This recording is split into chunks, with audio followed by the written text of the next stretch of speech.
Sean bienvenidos a otro análisis de openings. Esta vez me toca hablarles del opening 4 de JoJo's Bizarre Adventure, un anime que fue un clásico instantáneo desde su estreno y cuyos openings no han dejado de ser elogiados desde sus inicios, y sus endings también porque son buenísimos y tienen rolones como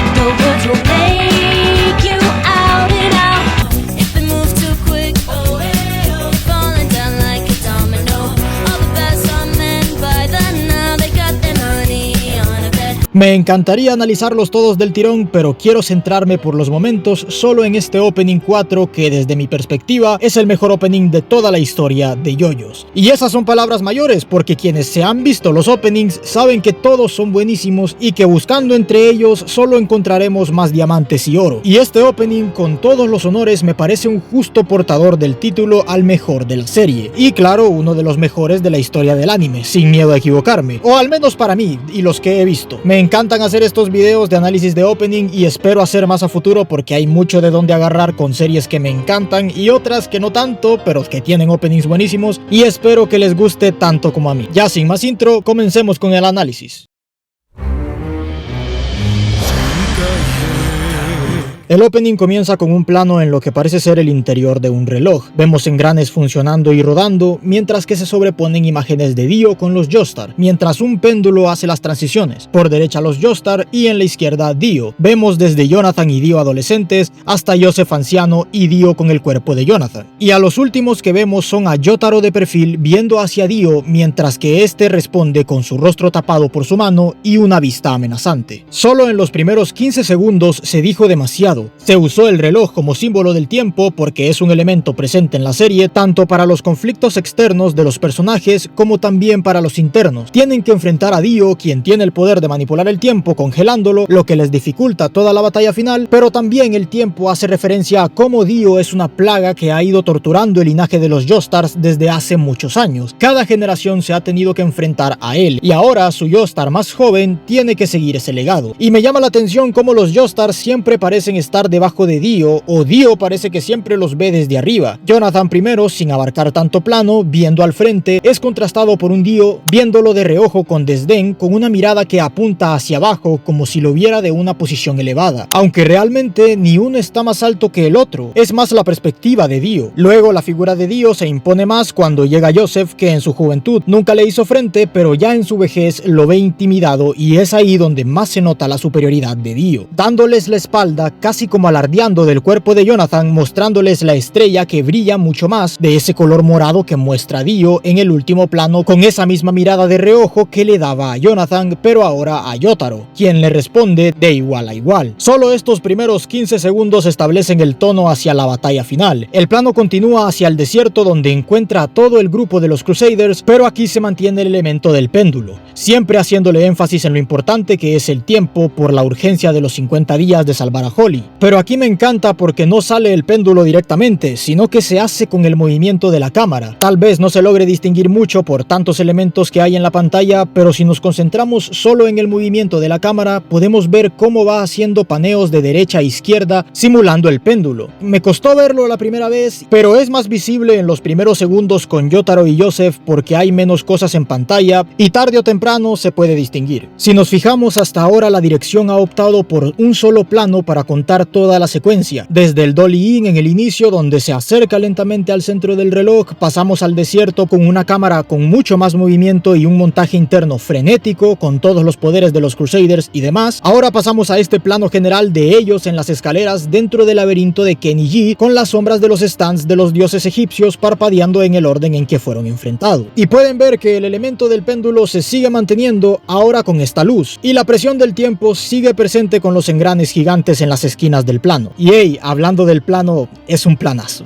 La escalera, aparte de roja para resaltar, en diagonal, que corta la imagen de abajo hacia arriba, ya crea un vector compositivo fuerte. Este tipo de estructura diagonal se alinea perfectamente con los principios de la simetría dinámica. Es una tensión equilibrada, no centrada, pero sí armónicamente distribuida. Ahora los engranes y las otras escaleras crean más juego de formas dentro del plano que balancean perfectamente la composición. No hay una simetría axial evidente, pero sí un equilibrio equilibrio visual logrado con proporciones, por escalas, con estas líneas en primer plano, en diagonal también, y la otra en el fondo, y también con ritmos, con las siluetas cambiando y la luz. Los engranes están perfectamente colocados, con el más grande puesto en la esquina inferior derecha, mientras uno más pequeño al lado contrario. Como ven, se sigue la diagonal solo con los engranes, pero el más grande se necesita más en la derecha porque la izquierda ya tiene muchos elementos apoyándola. Están los otros escalones de fondo, la parte más grande de esta estructura de frente, la otra parte de la escalera roja, y este engrane compensa ese sector y distribuye mejor el peso del plano. Sigue habiendo tensión, pero una tensión armónica, lo que es el rasgo central de la simetría dinámica. No se busca una simetría estática, sino en movimiento. Aparte, la figura de los Crusaders en el centro de la composición repitiéndose en diagonal, con ellos siendo 5, no solo cumple con la ley de los impares, sino que nos hace seguir la diagonal de la escalera acentuando la dirección de lectura. Todo esto sin mencionar la posible inspiración en las obras de Escher con las sombras y la arquitectura, específicamente las escaleras imposibles. Pasamos a este plano que es una vista dentro de las escaleras al frente de los Crusaders, mientras que la cámara se acerca y pasa entre ellos, mientras que estos no se mueven. Y esto es porque Dio activó el The World, el poder de detener el tiempo, y ellos no lo saben. Llegamos hasta Yotaro y los trozos de madera de la escalera apuntan amenazantemente hacia él, creando una composición aún más directa. Y aquí Yotaro usa Star Platinum para defenderse. Aunque estemos dentro del poder de Dio, el único que se puede mover y usar su stand es Yotaro. Y esto tiene sentido hasta los últimos capítulos, pero el opening ya nos lo adelanta. Que por cierto, en la versión alternativa del opening vemos como Dio es quien los pone ahí.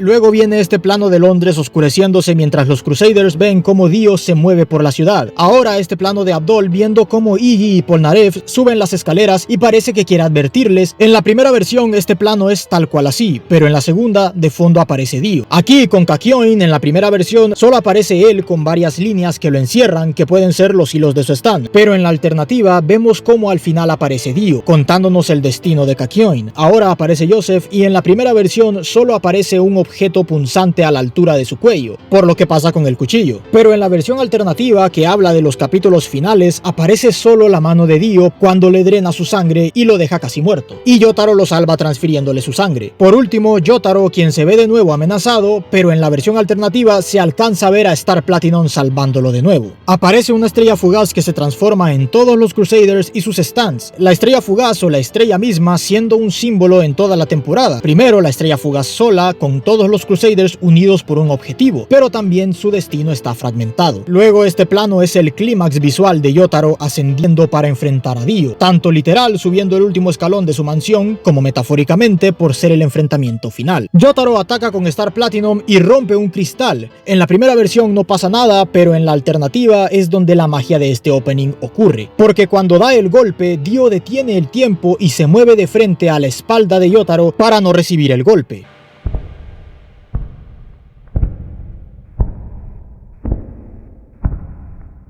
El tiempo regresa y Yotaro lo ataca donde está ahora. En la primera versión se logra ver solo la sombra apenas del golpe del stand de Dio y después su silueta atrás de Yotaro, pero todavía ensombrecida con gran carga enigmática. Más adelante de la serie, cuando ya tenemos toda la información, el opening lo muestra a todo color usando sus poderes y completando así el opening. Vemos la perspectiva de Yotaro en la primera versión y la de Dio en la segunda. Y lo que más aplaudo de este opening es el valor de romper con lo cotidiano y hacer al opening parte de la narrativa de la serie. Interrumpe la secuencia que ya conocíamos, detiene la música y nos da puro sonido diegético del villano como nunca lo hemos visto. Es de reconocer porque es uno de esos casos especiales de openings que detienen la secuencia. Pienso rápidamente en Re:Zero cuando ponían el opening a mitad de algunos capítulos o los omitían en algunos otros, similar a Serial Experiments Line, pero de esta forma no conozco uno así. El caso más parecido que he visto es en el Ending 4 de Attack on Titan, donde la secuencia se interrumpe para mostrar una conversación de Levi con Mikasa y Eren acerca de la jeringa y a quién inyectar, pero en capítulos mucho antes de ese suceso.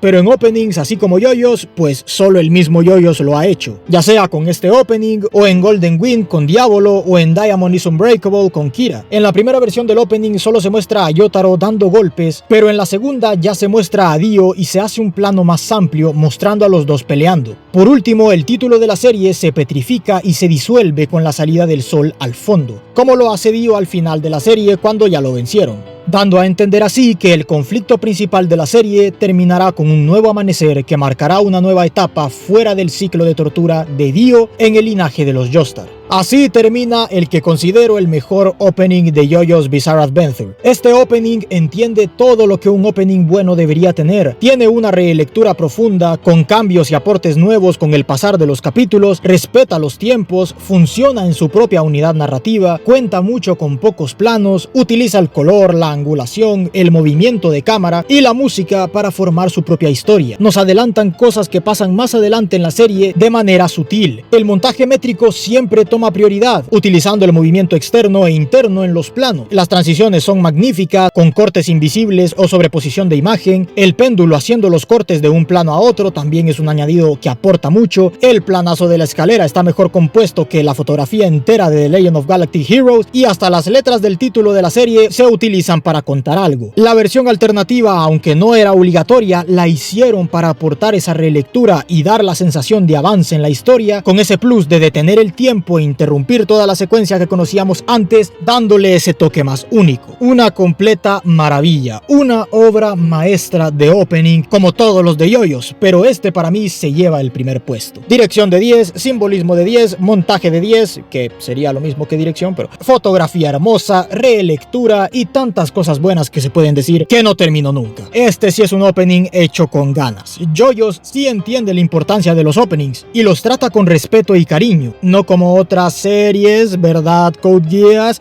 Si quieren ver el ejemplo contrario a Yoyos de todo lo que está mal en los openings de anime, véanse mi video de los openings de Code Geass, que de verdad la diferencia de calidad es planetaria. Bueno, eso fue todo por ahora. Muchas gracias por tomarse el tiempo de ver este video y nos vemos en el próximo análisis.